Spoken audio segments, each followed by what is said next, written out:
Olá pessoal, muito prazer. Meu nome é Roger Vieira. Sejam todos bem-vindos ao meu canal. E hoje nós estamos com mais um episódio do nosso quadro de Respondendo Perguntas, tirando dúvidas sobre questões imigratórias aqui nos Estados Unidos. Hoje trazendo novamente o Dr. Mark. Olá, Roger, tudo bem? Prazer estar aqui com vocês. Bom, meu nome é Marco Moraes, eu sou advogado de imigração nos Estados Unidos. Eu trabalhei nas três agências do governo federal de imigração. Eu fui promotor de imigração nas cortes federais, com a agência ICE. Eu também fui policial federal de imigração e alfândega no Aeroporto Internacional de Miami e também trabalhei como oficial de asilo político e refugiados pelo USCIS. Hoje eu tenho meu escritório onde eu represento os imigrantes aí que querem emigrar para os Estados Unidos. Boa noite, Roger e Dr. Mark. Parabéns pelo excelentíssimo trabalho que ambos fazem. Doutor, morei nos Estados Unidos por 4 anos fora de status e retornei para o Brasil há pouco mais de um ano, por motivos familiares, deixando meu noivo, cidadão americano, nos Estados Unidos. E agora pretendemos nos casar. A pergunta que faço é: como funciona o processo de imigração nesta situação? Teríamos que nos casar no Brasil ou meu noivo poderia solicitar um visto de noiva? Como eu poderia retornar aos Estados Unidos? Complexo, né? Bom, tem um pouco mais do que apenas aplicar, né? Seja para casamento ou para noivo aí, tá? É, é, ela não casou ainda, né? Só Ainda para. não. Tá. Parece que ele está nos Estados Unidos e ela está no Aham, Brasil e ela morou aqui por 4 anos fora de status. certo.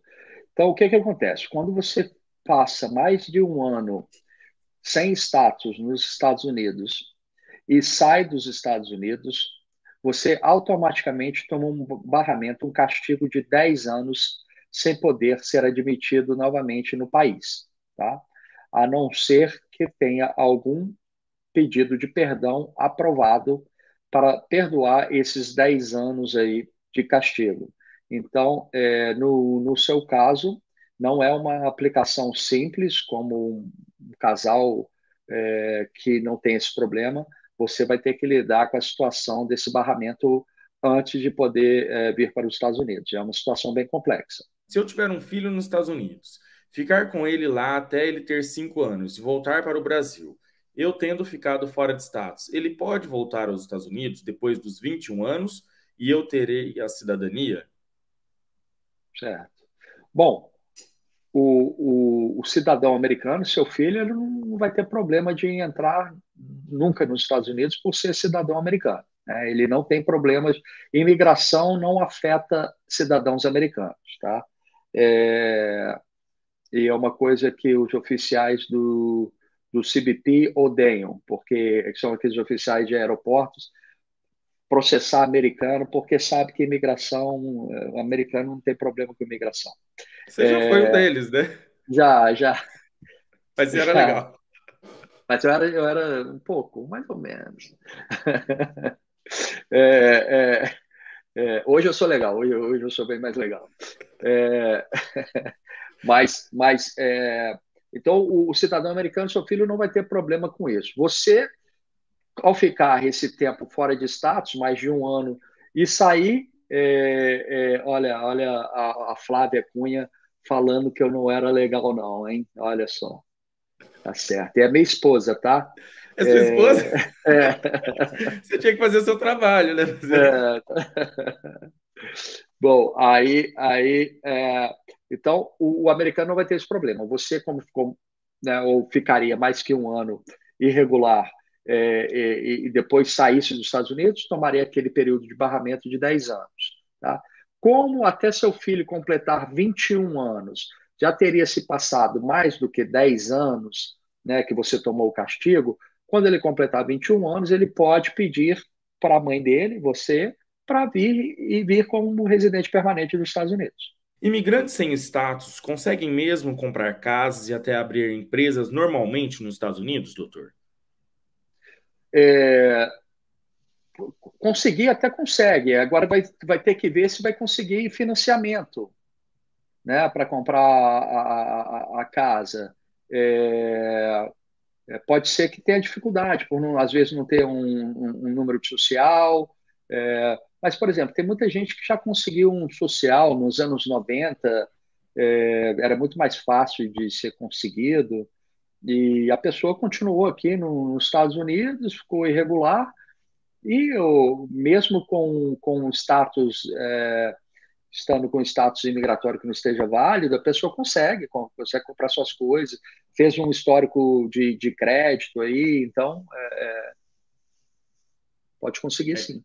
eu já conheci também dessas pessoas que há muito tempo atrás conseguiu, né? Porque antigamente você chegava no escritório do Social Security, pedia o social, às vezes com visto de turista e conseguia.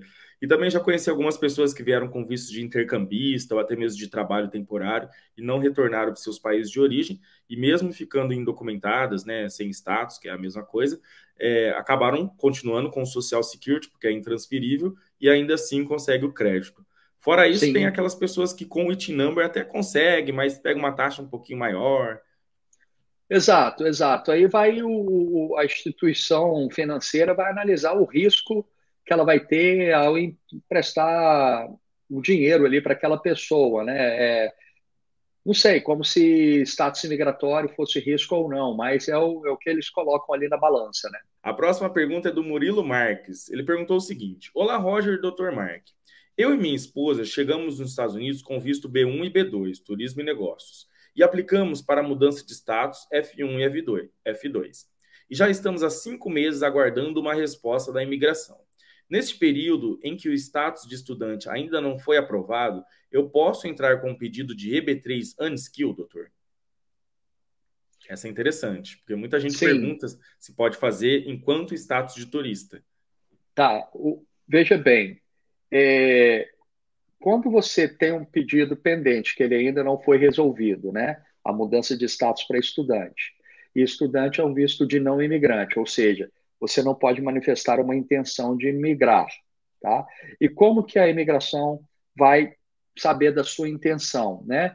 É, é óbvio se você falar, mas também por atitudes que você tome, como por exemplo da entrada com um pedido para receber um green card, né?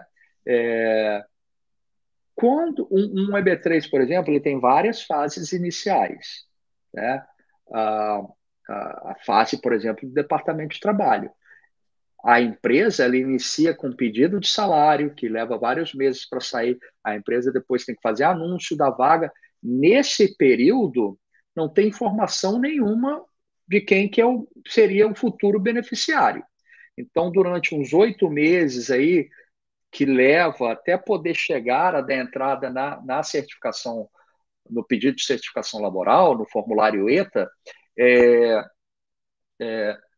até aquele momento não tem informação nenhuma assim do imigrante. Então, de repente, poderia-se iniciar essas fases do que esperar o resultado final do estudante só para depois começar, a empresa começar, porque ali pode ser para qualquer beneficiário. A empresa iniciou um processo seletivo e só colocou o nome do beneficiário lá no final.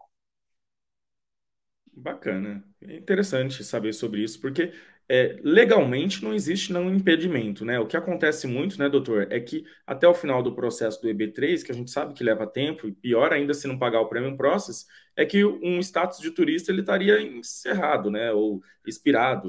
Então, Sim, se tem dois processos caminhando, sim, mas aí por que eu falei isso? Não é porque isso funcionaria quando você conseguir sua mudança para estudante, tá? Porque, principalmente se já passou 180 dias do seu último status válido, né? Então, por exemplo, tem 5 meses aí nesse caso em particular, é, e um processo até você conseguir dar entrada com a certificação laboral pode levar uns 8 meses ou mais, é, é, provavelmente a sua aprovação para mudança de status para estudante vai chegar. Aí sim, aí você já mudou o status para estudante. Quando for o momento de você dar entrada com o seu pedido de ajustamento de status, você estaria com status, né? Então você poderia ajustar de um status de estudante para um de residente permanente. o Lucas Nogueira perguntou o seguinte: Olá, Roger e Dr. Mark. A minha dúvida é sobre o pedido de asilo. Após entrar no país legalmente, pedir o asilo e receber o Social Security Number e autorização de trabalho, com a demora da audiência com o juiz, poderia ao mesmo tempo dar entrada no EB3 Unskill ou, se por acaso, casar com uma cidadã americana? Então, são três questões aqui, né, doutor? Ele quer saber se, ao entrar aqui com visto de turista, ou estudante, ou outro visto, ao pedir o processo de asilo e depois do tempo de processamento ele recebeu o social e o work permit, o que eu acho que hoje está um pouquinho diferente. Ele poderia, paralelamente, dar seguimento num processo de EB3, unskill, e, consequentemente, se surgir um casamento, ele também poderia fazer. Bom, vou começar pela última questão. Casamento, com certeza. Casamento, a pessoa, desculpa, ela entrou com visto aqui, eu não lembro da Sim, pergunta. legalmente. Então, Sim, é um asilo afirmativo.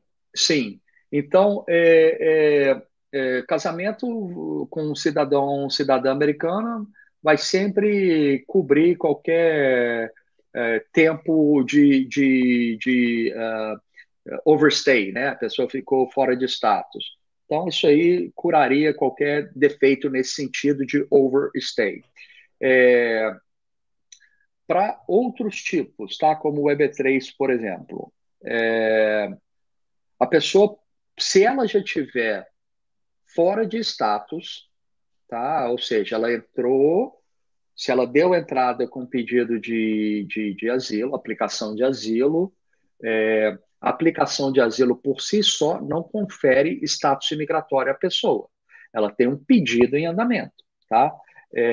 Mas aquele pedido que ela faz, ela bloqueia a pessoa de computar tempo de ilegalidade no país, que são duas questões distintas. Status imigratório versus tempo de legalidade no país, tá? Você pode estar fora de status e não estar computando o tempo de presença legal nos Estados Unidos. Caso, por exemplo, quando você tem um asilo protocolado tempestivamente, ele né, impediria que você computasse tempo de legalidade. Para você fazer ajustamento de status, a regra do ajuste de status, ela exige que você tenha aplicado o ajuste enquanto você estava com o status migratório válido, ou seja, turista, dentro daqueles 180 dias de turismo, ou, em casos de EB1, EB2, EB3, no máximo 180 dias fora de status imigratório. Se for fora disso, você não vai, muito provavelmente, não vai conseguir ajustar o status. Vai argumentar, o ICE vai argumentar de outra forma, vai mostrar que não seria, não poder. Agora, você poder, em caso de uma aprovação, por exemplo, em 140, e você não computou tempo de presença legal, de repente você poderia receber esse green card, né, essa residência permanente, no consulado e depois vir para cá. Tá? Poderia, como você não teria, em tese, computado o tempo de presença legal, ao sair dos Estados Unidos, em tese, você não ativaria aí a lei do barramento. Bacana, isso aí. E muita gente não sabe, né, doutor? Óbvio que a gente não incentiva que as pessoas fiquem documentadas nos Estados Unidos, mas muita gente não sabe que até 180 dias ainda dá para se fazer um processo de legalização por trabalho. Tem até um amigo nosso em particular que o pai dele já estava indocumentado, ele tinha vindo com visto de turista, e tinha um alto conhecimento na área de jiu-jitsu, alguma coisa assim, e ele conseguiu o green card recentemente. E ele já Ah, estava legal. indocumentado, porém não após os 180 dias. E então Legal. isso eu vi na prática. Teve aquela situação também, né, de uma conhecida sua que né, teve até uma reunião comigo e eu falei Sim. da 245K, né, e eu acho que deu certo, não foi? Deu Depois super você. certo. Ela Ah, que agradece bom. até hoje. Obrigado, Já pegou o obrigado. green card, já foi no Feliz. Brasil, já voltou. Ah, que Beijão maravilha. aí. Fala um pouco sobre o visto L1, de transferência de executivos. E aí, se o senhor puder fazer um pouquinho da diferença do L1A para o L1B. Eu já conheci ambos os casos, já entrevistei ambos os casos, mas para quem não sabe o que é o L1 e se ele leva ao green card ou não, doutor. Tá. O L1, assim, ele também é um visto de não imigrante, assim como o E2 que nós falamos agora há pouco. O L, por si só, não vai te levar ao Green Card. Você vai ter que fazer uma aplicação extra para algum outro visto depois. O L é um visto muito bom para quem quer vir para cá, às vezes, de forma mais rápida, porque ele tem processamento prêmio, né? E é um visto de dupla intenção. Ou seja, mesmo que ele seja um visto de não imigrante, você pode ter a intenção de querer emigrar permanentemente para os Estados Unidos. Isso não seria um motivo para negar o seu L se você manifestar que, olha, ao entrar, eu vou dar entrada, ao entrar nos Estados Unidos com o meu L, logo em seguida eu vou dar entrada com pedido de green card. Vou fazer ajustamento por lá. Ele não, o cônsul não pode negar por causa disso.